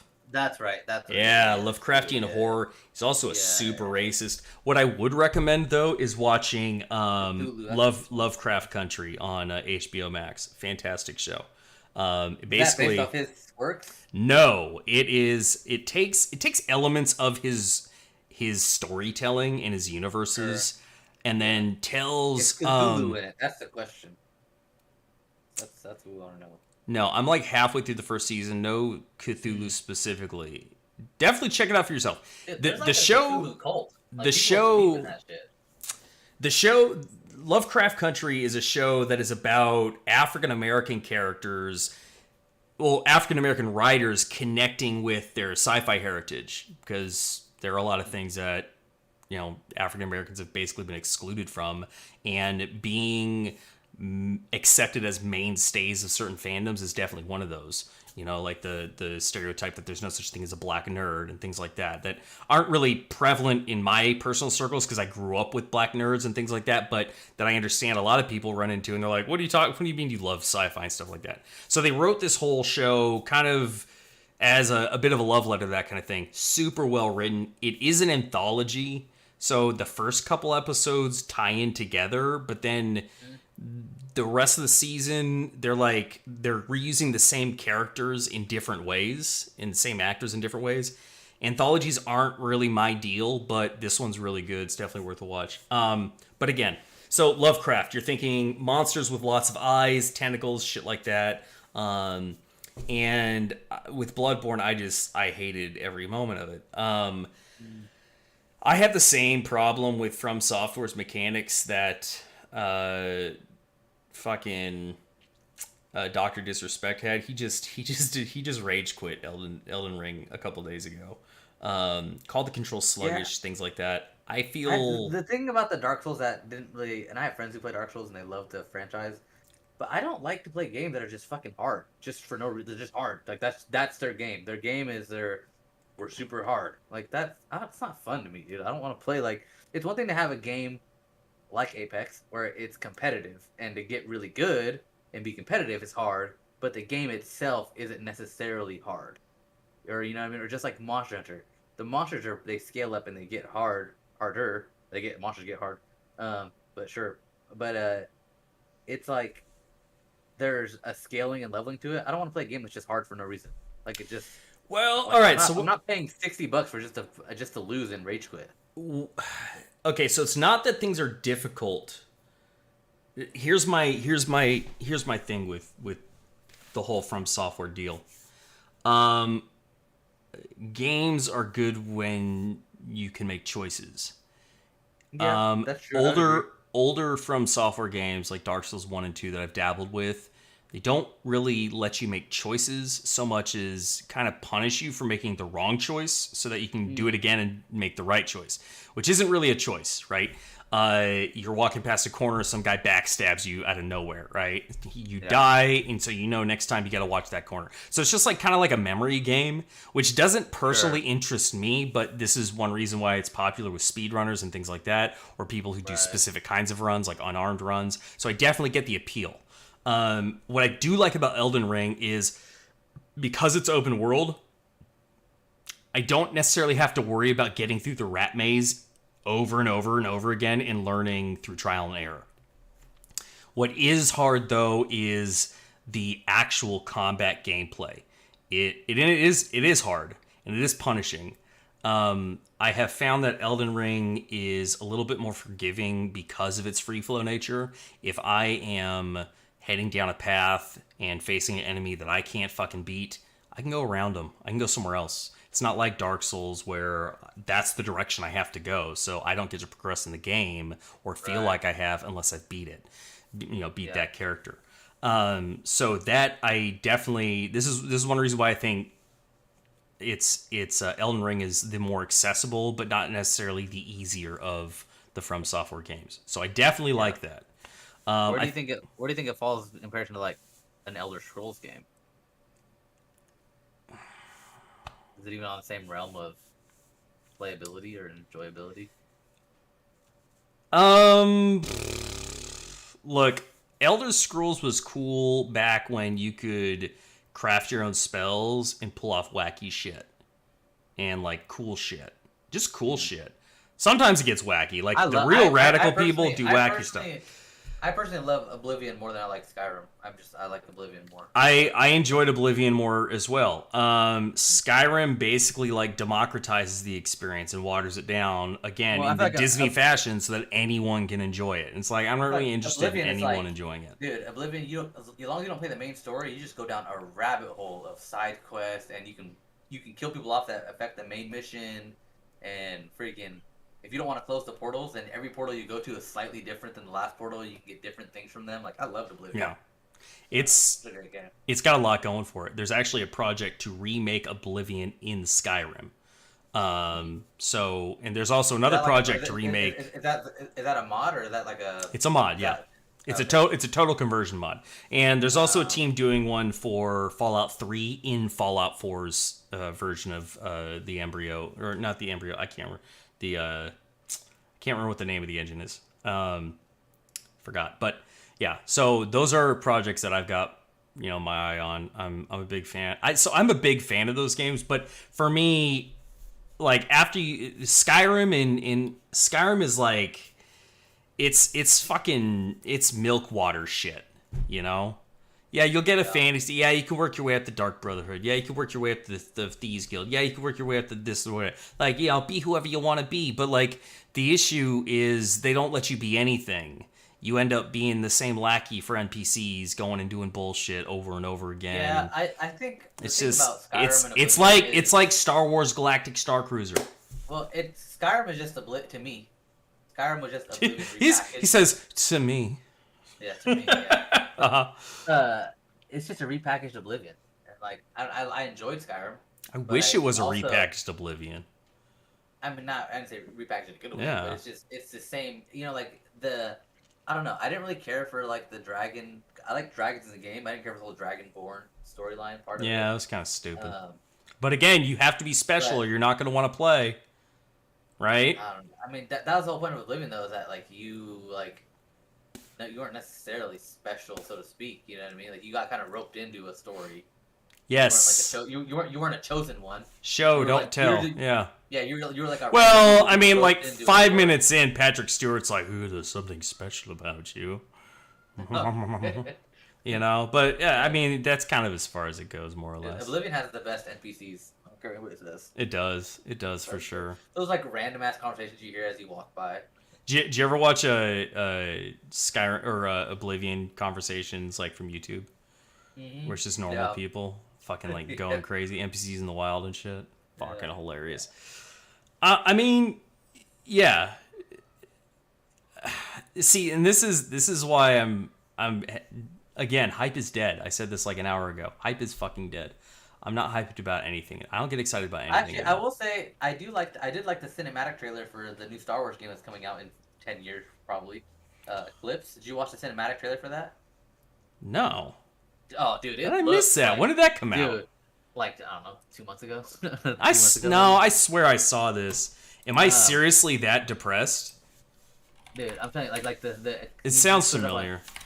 Star Wars, the cinematic, dude, it looks like a. I mean, you don't really get anything for the game. It doesn't show any gameplay. But I'll send it in Discord. I did see this. Wait, did I? But all right, hold on. Dude, it we're gonna. Oh wait, I did see this, and it made no fucking sense. Yeah.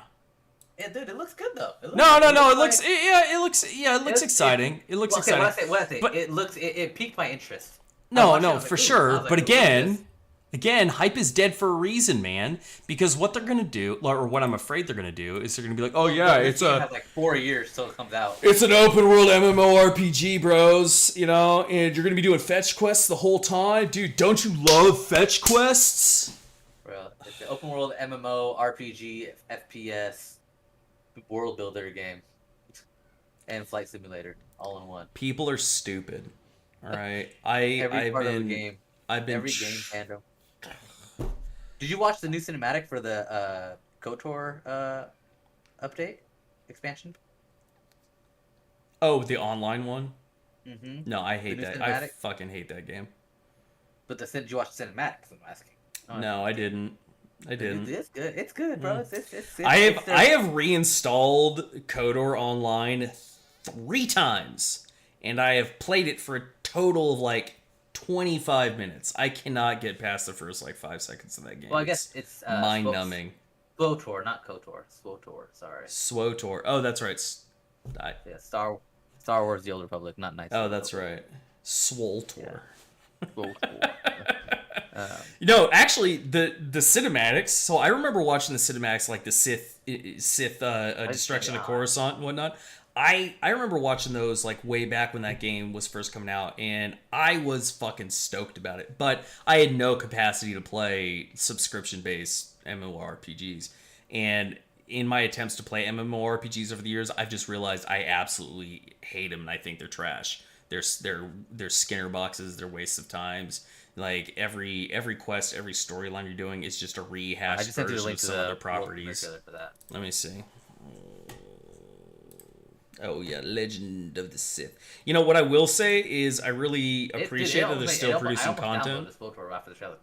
Don't. It's the worst. Yeah, but I said almost. Hold on, dude. I'm gonna skip through this. As Darth Malthus. He's still alive. Darth Malthus is still alive. We haven't managed to kill him yet. There's this Twi'lek screaming about shit. Put it on the screen. Every one of these trailers is Darth Malthus fighting some fucking Jedi chick. Well, he's got a nostalgia dominance. Well, he's clearly not that dominant if the game's been out for like a decade and he still hasn't managed to kill all the Jedi. Yeah, you know what I'm saying? 15 years? It's been out for like 15 years. 15 years? When did this game come out? I think this update was their like 15-year anniversary.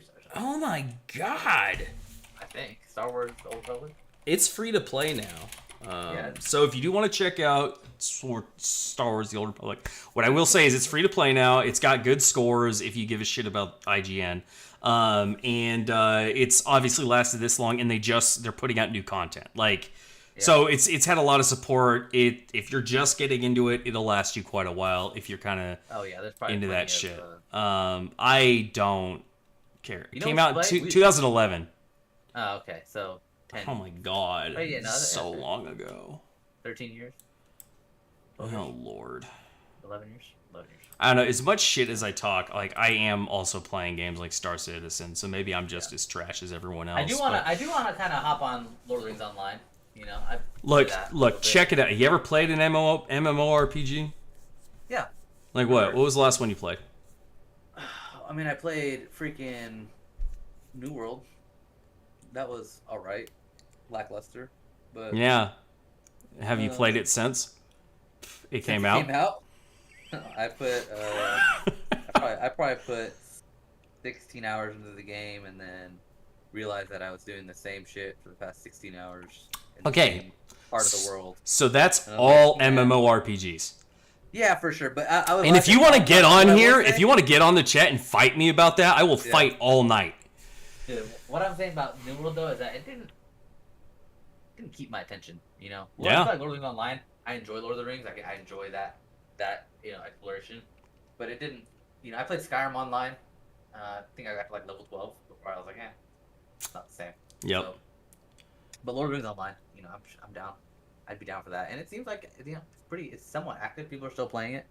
You know, I mean, shit, I still play Battle for Middle Earth 2, and that game's from like 2006 or something. I or mean, 2007. I still play. I was playing fucking Return of the King on GameCube with my kid earlier today. But like, but there's a reason. It's a specific experience. Yo, is that on Steam? Doubt. It might be. It might be. So sometimes it's really hard to find some of those older games. I mean, you can also buy a GameCube for like $30. You know. You can't buy no GameCube for $30. Yeah, you absolutely can. Google. Girl. No, they only have Lord of the Rings Online. Yeah, I've tried playing that one once or twice too, and I couldn't get into it. Look, here's my thing about MMORPGs. This is my suspicion. My suspicion is that MMORPGs are largely for people who, in the past, like past forms of society, right, did most of their socializing in online space, right? So online RPGs is something I was trying to get into when I was younger because most of my socializing was online anyways. And I had a hard time connecting with people in person, being socially awkward or whatever the fuck reason. But since I have fixed those things in my life, I guess you would say, I'm a pretty outgoing person. I'm willing, I easily connect with fucking anybody. Right. I am beloved in my workspaces, things like that.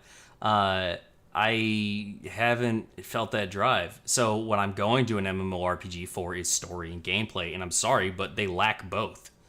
MMORPGs are for the masses. They're for so like the mechanics are designed for the masses. There's repetitive tasks and cost benefit analysis and return value and shit like that, which is why the whole focus is loot and stuff like that. And it's like, and that's why I can't get into League of Legends either.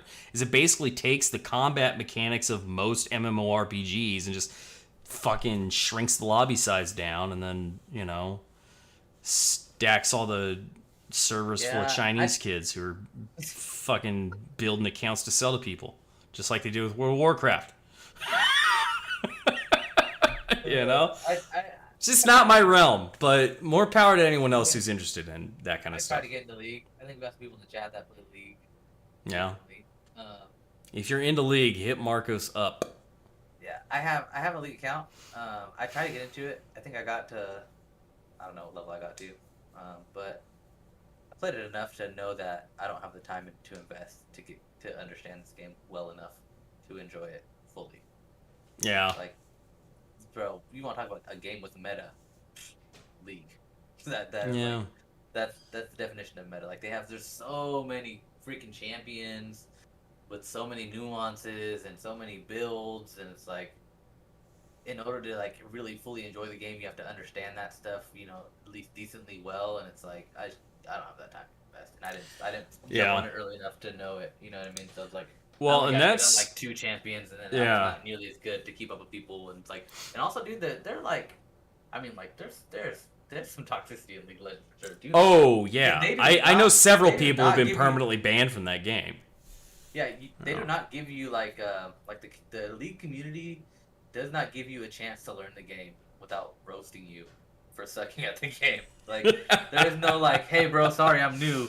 Yeah, like you type, oh sorry, I moved. They're like, oh man, fuck, get out of this. Fucking game, bro. get out of here. Uninstall the game. I just installed a level 1, bro. I'm trying to figure it out. Like, sorry, I don't know freaking what potions to use.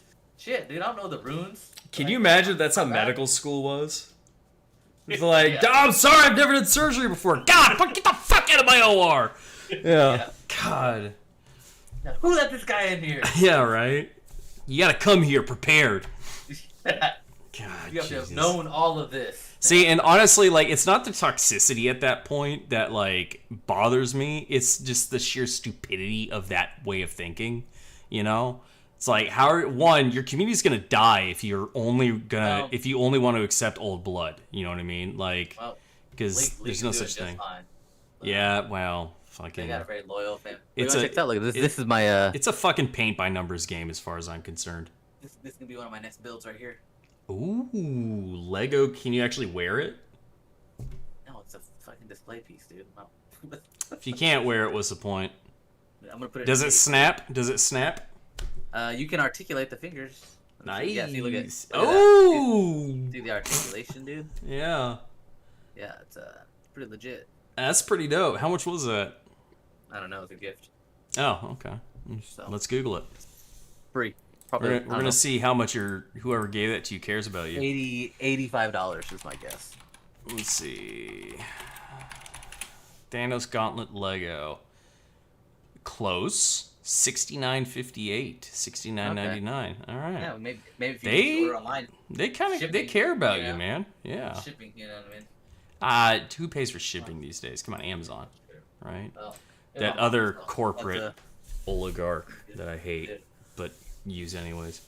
What's your favorite thing like that's in your office space, like your collectible or book or? You know what? That's a fantastic question. I know exactly how to answer that. So it's a nativity scene.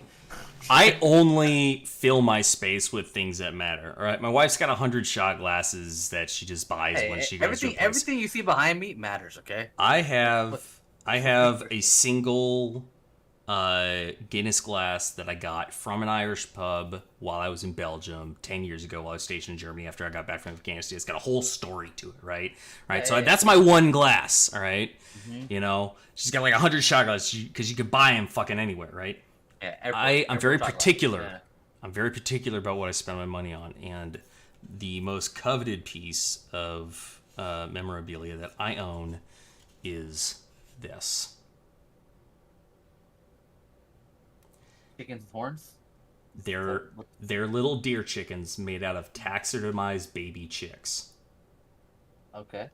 And they're made by this guy who from like Sweden or some shit, and he has an Etsy shop called Casper's Creatures, and he makes things like this. He's got one that has it's like a 16-leg fucking centipede baby chick with horns. These are like make-believe. They're not like any lore. Or Look anything, at no, these are totally make-believes, but these are real baby chicks, dude. Look at this shit. It's like taxidermies? Yep. Wow. It's awesome. They're so cute and they're fluffy. They're kind of dusty. I need to dust them. Yeah. I'm not a big taxidermy guy. And neither am I, but he made this by hand. All right. Okay. I appreciate the artistry. For sure. And it was like almost $300. I did not tell my wife how much this cost. But people either love it or they think it's disgusting. And honestly, that's half the value for me. Now, I also have the Mando helmet that I made. I would never just buy one, but I made this one out of a combat helmet. This is my actual military helmet that I wear for fucking bullshit that I do. And I found this and fucking got that all hooked up, right? This kind of shit. Can you see through it? Yeah, you can. Functional? Yeah, it is. Can you wear that to war or what? Yeah, I mean, I don't really like shades, but I would look. Is that unit approved? No, of course not. You know, but hey, considering what's popping off now, who's gonna care, right? Yeah, if you were VC right there with that bad boy on, exactly. That's the VC helmet right there. Well, that's the thing I always appreciated about the Guard over active duty was active duty, they never let us do shit like that, but in the Guard, they're like, I don't give a fuck what you do. Yeah, I always like Yeah, that. basically. But Yeah, that's fair. shit like that. And then I got my Star Wars, portraits and shit like that. Yeah, yeah, for sure. But yeah, I'm pretty particular. I don't like just stacking stuff up. Half the stuff at my desk my kids made. Braden There you made go. this fucking thing. He says he's gonna put money in it. I'm like, you don't have any fucking money, but He's gonna put your money in it. yeah, exactly. All right, Finn. Now I pay them to do stuff and whatnot. Finn made this. It's a Igloo? I guess. Yeah. Okay, I like it. Dude. I But like it. shit like that. Nice. What about you? What's your favorite piece?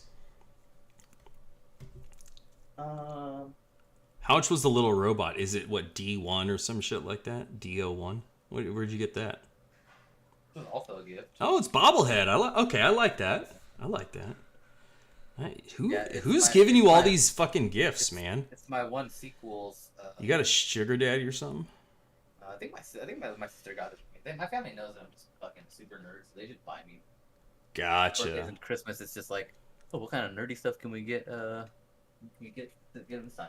I'm all Nice. for it. Oh hell yeah! So I got I'm like, woo! I got a couple Yeah. things. I got this guy. It's actually really cool. So it's not really that cool, but this is an Batman original- Beyond! Nice! original actual like '90s little minifig. So this is like I got this at a convention. Uh-huh. I didn't have original packaging. It was just in a little plastic baggie of old collectible toys. So it's just raw like this. That is so cool. But yeah, it's a little Batman Beyond. Nice. Yeah, my son plays with it all the time actually. But yeah, I keep it in the office too. Batman was Beyond lost was for- one of my favorites. It was lost in his toy chest for a little bit, but I just found it again today actually. Since I was like, I'll put it back on my counter. Hell So yeah. he's really cool. I like him. He's like very nostalgic for me. You know what I mean? Yeah, oh Little- yeah, little dude. Terry McGinnis. And then, Yeah, that 90s cyberpunk aesthetic that they were rocking hold in on. that show was fantastic. Yeah, probably one of my comic books. Oh, that's right. He's a comic book guy. I'm not a comic book guy. I read too fast for that shit. I just blow through the comic and then the story's over. But this guy, he collects comic books. I don't even read anymore, to be honest. Like, it puts me to sleep. Again, probably the depression. But what comic book you got there?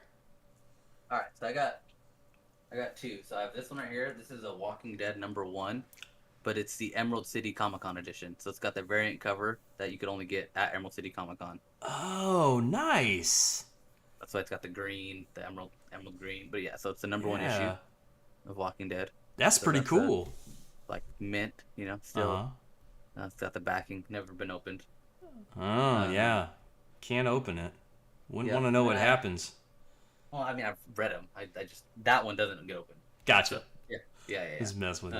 And the same thing with this one, but this is a Moon Knight #1. That's right. Moon Knight. That's your guy, huh? Yeah. So Moon Knight #1. This is the first official issue. When did that come out? 80. It's like November 1, 1980. Wow. Dude, it's 8 years older than me.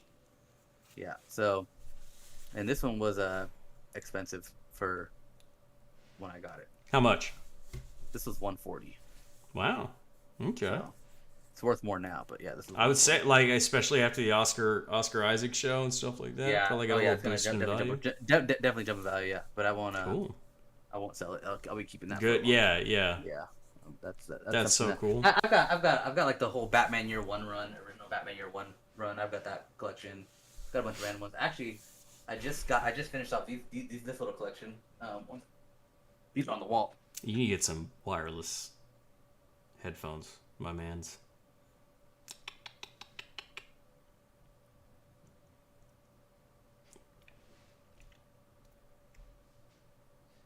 Oh, I used to have Lurtz, and I have Lurtz and Legolas lying around somewhere in the house. I got Gimli. Yeah, nice. Most I remember recent. that series. Yep. So I got Gimli, and then we got the King. You know what I'm saying? Mm-hmm. Aragorn with the torch. Yep, Yep. And he's even got Narsil in the back. that is so cool. Yep. And extra then arms. Extra. Well, yeah. Well, it's like The it other comes armor with, like, set. Well, it's not the armor set. It's the it's like the Build-A-Fig for Sauron. So you get the set, and then if you open them all up, then it builds Sauron's figure. Oh, gotcha. Oh, yeah. Yeah. Okay. So it's just, and then I have Legolas. Oh, yeah. So I got the three hunters. You know what I mean? Yeah, yeah, yeah. Oh, that's Three of so them. cool. But, I had Legolas, but I so didn't have keep the those edition with the Sauron pieces, keep them and on the then I had keep Lurtz. keep those guys on the wall right there. But yeah, those are probably like the my most enjoyed. You know, I've got my training my company picture from basic training. Mm-hmm. I have that on the wall, but that's the I only hated reason all those motherfuckers. yeah, the only reason I have it on the wall is because I was the guidon bearer, so I'm front and center with the guidon, so I was like, so I have the picture. Yeah, yeah. I got pictures of my Afghanistan crew, but that's it. Yeah, I still talk to a couple guys from basic. I'm not super close to any of them anymore, but Yeah. I reach out on Instagram and whatnot every now and again, just to make sure they're all still alive. Make sure Yeah, everyone's still right. good.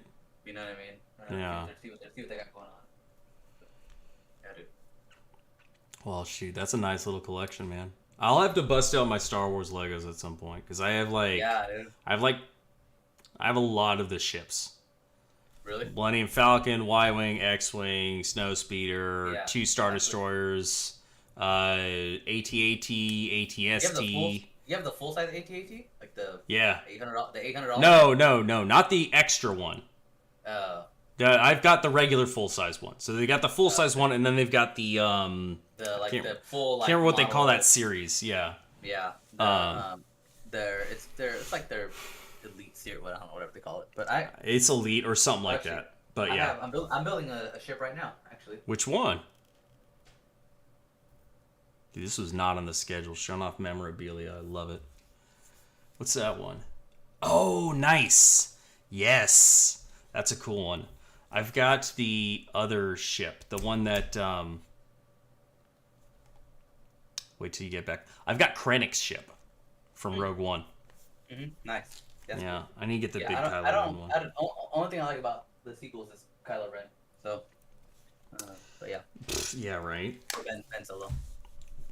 And then also, I like my flags that I got off Amazon too, all my little banners. I've got the Rebel flag behind the House Stark, and then I've got Rohan and flags left forward. That's pretty cool, yeah. All right, well, it is 11:20 for me. Yeah, it is. Let's Probably need to wrap up and go to bed. Yeah, we are at an hour and 45 minutes right now. So thank you, Jaquan Johnson, for dropping by. Cape Corona, you're hanging out, and I appreciate you always. So we got to do some games sometime soon. So actually, one thing, we'll hold this conversation offline. But thank you again, anyone who dropped by. All right. Yep. All right, guys. Appreciate it. Remember, dislike, subscribe, and then promptly unsubscribe afterwards. Yeah, follow, then unfollow, delete your account. And then tomorrow, go wipe back us and from follow. your history. Yeah. But then tomorrow afterwards. No pressure. Go back. No pressure. No pressure, but I can't be my family if you guys don't.